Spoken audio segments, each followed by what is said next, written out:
네, 제가 최근에 정말 불쾌하고 어이없는 일을 겪었는데요. 나르시시스트 대표를 만나서 한 달 만에 쫓겨났습니다. 정확히는 3주 만에 쫓겨났는데, 와, 이런 일은 저도 처음 겪어봐서 정말 처음에는 당황스럽고 화도 엄청 많이 나고 이걸 어떻게 해야 되나 싶었는데, 다행히 지금은 괜찮아져가지고 다음 회사를 모색을 하고 있습니다. 처음에는 이 대표가 당연히 나르시시스트인 줄 몰랐죠. 나르인 줄 모르고 입사를 했는데, 입사를 한 이유는 일단은 회사랑 집이랑 가깝기도 하고 조건도 잘 맞았고 직무도 일치했기 때문에 여러 조건들이 괜찮아서 일단 입사를 한 건데, 처음에 그 쎄함이 있어요. 중소기업이나 스타트업 말고 흔히 조소기업이라고 하죠. 아재 대표의 직원 몇 명 없고 그 분위기는 사무실 횡하고 약간 이런 쎄함과 뭔가 면접 볼 때 뭐 아재스러운 얘기하면서 그런 쎄함은 있었지만, 뭐 조건들이 나름 충족을 했기 때문에 어쨌든 제 선택으로 입사를 하게 된 거란 말이죠. 그래서 면접 때 느낀 거는 그래도 대표가 콘텐츠적으로 조금 뭐 성장을 하고 싶어 하나 보다, 좀 잘 만들고 싶어 하나 보다 라는 느낌이 좀 강하게 들어가지고 나도 잘 해봐야겠다, 잘해서 성과도 내고 또 포트폴리오도 쌓고 해야겠다 했는데, 처음에는 괜찮았어요. 처음에는 되게 괜찮았고, 물론 어느 회사나 비슷한 처지긴 하지만 특히 조소기업 같은 경우는 체계가 더 없잖아요. 체계가 더 없어서 그냥 우당탕탕 해내야 되는데, 영상 콘텐츠 제작자 포지션은 저 혼자였기 때문에 그 전에는 이제 다른 3명의 직원들 중에서 2명이 이제 번갈아 가면서 영상 편집을 해왔던 걸로 알고 있고, 그래서 제가 그 파트로 들어가서 이제 앞으로의 영상 제작을 맡게 되는 건데, 기존에 하던 프로젝트들이 있었어요. 그런 크리에이터랑 콜라보해서 하는 프로젝트도 몇 개 있었고, 그 다음에 뭐 라이브로 매출을 내보려고 하는 그런 프로젝트도 하고 있었고, 그래서 저는 그 기존 프로젝트 중간에 투입이 돼서 이제 회의랑 같이 들어가면서 이제 업무를 조금씩 이제 받아오는 그런 상황이었는데, 그 중간에 외부 촬영도 한번 나갔단 말이죠. 상품 홍보용 영상을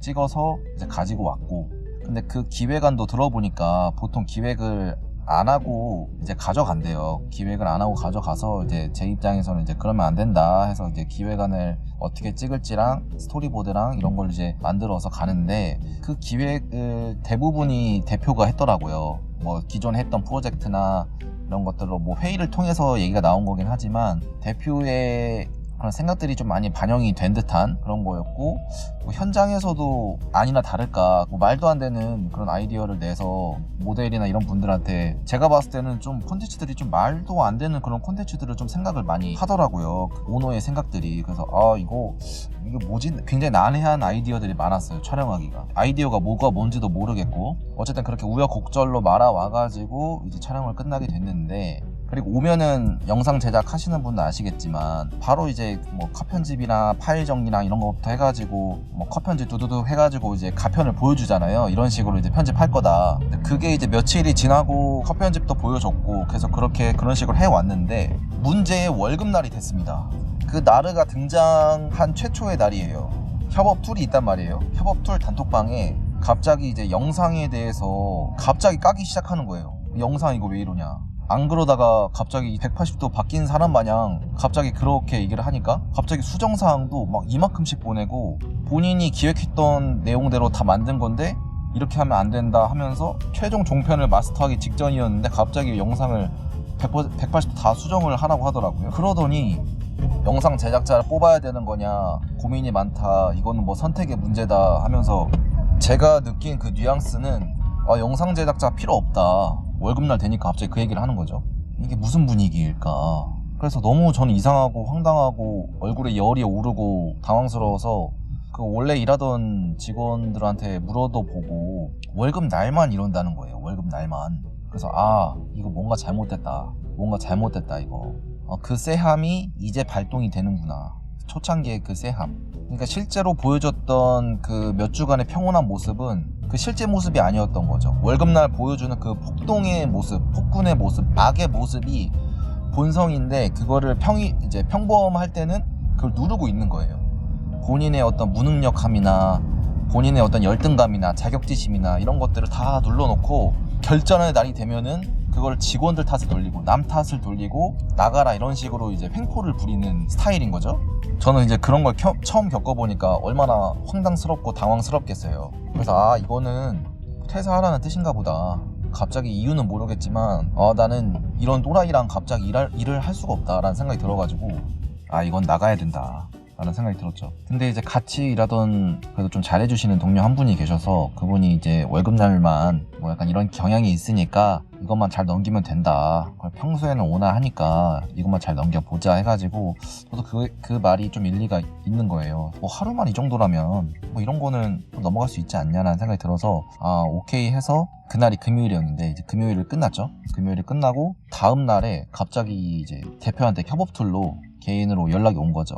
뭐 어제는 내가 뭐 말이 좀 그랬고, 그래서 갑자기 이제 좀 칭찬을 막 계속 하는 거죠. 뭐 잠재력을 믿는다 이런 식으로 해서 저도 일단은 떨떠름했지만 뭐 네 감사합니다 하고 주말 잘 보내세요 하고 그냥 마무리를 했어요. 근데 금요일 날 그 막 말도 안 되는 피드백 수정을 하고 되게 권위를 내세우더라고요. 말도 조심해야 되고 무슨 대표인 나에게 보고를 제대로 해라 이러면서 그 권위의식이 굉장히 있게 느껴지는 사람이고 주말이 찜찜한 채로 보냈어요. 그리고 이제 좀 마인드 컨트롤을 한 다음에 그래 좀 잘 해보자 월요일부터 이제 다시 해보자 해가지고 딱 들어갔죠. 근데 월요일 9시 땡 하자마자 그 협업툴 단톡방에 이제 계속 이제 영상 관련 그리고 뭐 이게 말이 되는 거냐 하면서 계속 저한테 압박을 주기 시작하는 거예요. 그 사람들 다 있는 단톡방에서. 그러면서 악마의 프라다를 입는다 예시를 들면서 NSA가 안 맞아서 떠났다. 절이 싫으면 중이 떠나야 된다 뭐 이런 식으로 계속 저를 암시하는 듯한 그런 분위기를 만들면서 나가야 된다라는 그런 압박을 하더라고요. 저는 그게 분명히 느껴졌고 그래서 생각으로 이거 또라이네 이런 생각이 계속 들더라고요. 진짜 미친놈이구나. 근데 갑자기 그 영상 탓을 한 게 제가 곱씹어 생각을 해보니까 그 라이브 한다고 했죠. 그 다음에 크리에이터랑 협업한다고 했죠. 그 라이브 매출이 안 나왔어요. 라이브 매출이 거의 0원에 가깝게 나왔어요. 그것도 영상이죠. 그 다음에 크리에이터랑 협업하는 그 광고도 돈을 꽤 줬는데 매출이 안 나왔어요. 그것도 영상 콘텐츠죠. 그거를 이제 제 탓을 하는 거예요. 기획은 다 본인이 해놓고 저는 중간에 들어와서 그냥 따라가는 입장이었는데 그게 영상이니까 제 탓을 하는 거죠. 계속 그러면서 우리 영상 제작자 필요 없다, 이거 해야 되는지 모르겠다, 계속 그런 식으로 얘기를 하면서 지금 계속 열이 받아가지고 어이가 없는데, 그래서 기존에 편집하던 거 마무리 해놓고 그때가 이제 월요일 오전이었어요. 월요일 오전에 이제 계속 압박이 들어왔고 이건 안 되겠다. 그게 뭐 2주차 된 직원의 잘못이에요? 이 모든 내용을 제미나이 3랑 계속 조금 맞춰봤어요. 맞춰봤더니 나르시시스트가 나온 거예요. 나르시시스트. 이게 외연적 나르시시스트와 내연적 나르시시스트가 있는데, 외연적은 과시하고 자랑하고 내 위주로 돌아가야 되고 약간 이런 거고, 내연적은 티를 안 내요. 티를 안 내다가 어떤 트리거가 되는 상황에서 이제 그게 막 나오는 거죠. 근데 면전에서는 얘기 못하고 이렇게 텍스트로 괴롭히고 와서 나르시시스트구나. 그때 이제 알게 된 거죠. 내가 흑자이스랑 용찬우 싸우는 거 초반에 이게 뭐 나르다 뭐다 해가지고 나르시시스트를 그때 처음 들었거든요. 그래서 뭐 이런 사람들이 있구나 해서 그냥 넘어갔는데, 실제 그 나르시시스트가 있는 환경에 제가 같이 근무를 하게 된 거예요. 이 제미나이가 판단하길 저한테 뒤집어 씌운 거는 일단 본인의 무능력함을 남 탓으로 돌리는 거. 이게 나르의 특성 첫 번째. 남 탓 돌리기. 자기의 열등감과 자격지심을 쩌들어 있는데 그게 이제 기획이나 콘텐츠적으로 머리가 사고가 안 되니까 이거를 실제 업무를 맡고 있는 사람 탓으로 돌리는 거죠. 이 직원이 자기보다 더 잘나 보일까봐 깎아내리는. 일반적인 상황은 되게 말이 안 되잖아요. 자기가 뭐 실패와 고통 속에서 성장하고 싶어하는 욕구가 일단은 그냥 대부분이 정상적인 건데, 나르드는 그렇게 발동하지 않은데요. 내가 실패 성장으로 성장하는 게 아니라 남을 깎아내리고 얘를 구렁텅이에 빠뜨려야지 자기가 그 위에 올라갔다라고 느끼면서 그게 도파민이 나오면서 그게 원동력이 된대요. 진짜로 이건 미친 사람 같아요. 미친 거야. 거기다가는 제 머리가 약간 돌아버릴 것 같아서 안 되겠더라고요. 바로 그냥 겐톡으로 보냈죠. 할 말 있다고. 그러니까 하래요. 나가겠습니다. 그렇게 하래요. 일찍 가도 좋대요. 그래서 나왔어요. 그래. 사직서 쓰고. 그 다음날 회식이 예정돼 있었어요. 네, 여보세요? 예, 안녕하세요, 대리님.